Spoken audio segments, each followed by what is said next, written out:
Hello and welcome to today's devotion for Tuesday, the 3rd of August.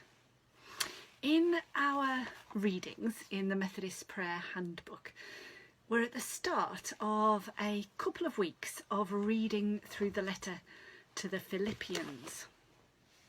This letter to the Philippians has been described as being filled with joy, even though Paul is writing this letter in jail.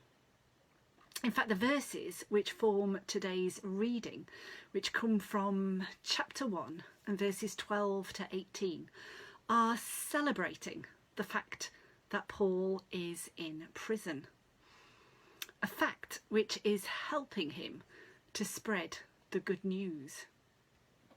He writes, "My dear friends, I want you to know that what has happened to me has helped to spread the good news. The Roman guards and all the others know that I am here in jail because I serve Christ." Paul goes on to explain that because he is able to share the good news in prison, that is giving encouragement to his fellow believers outside the prison who are now sharing the good news with confidence and without fear. Good is coming out of a difficult situation. God's purposes are being worked out, even though Paul's situation might appear to be bleak. He is in prison. You might think that in this situation he would be unable to continue his calling to preach the good news and to encourage the believers. However, the opposite is true. Both these things are continuing to happen.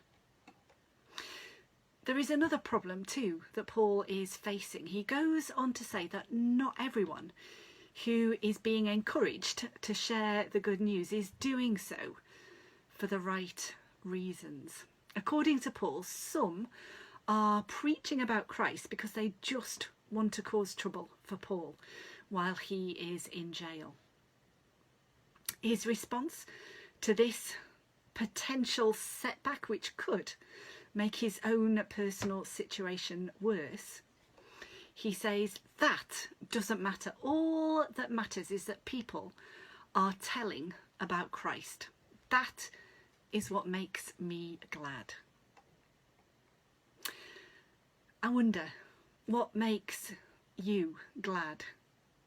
What is making you glad today? In what difficult circumstances can you see God working God's purposes out? In what ways has God brought good out of our very difficult circumstances over these last 17 months of living in a pandemic?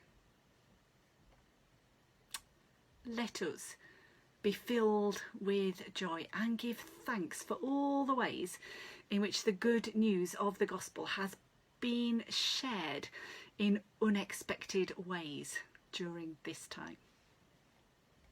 And have a good day. God bless.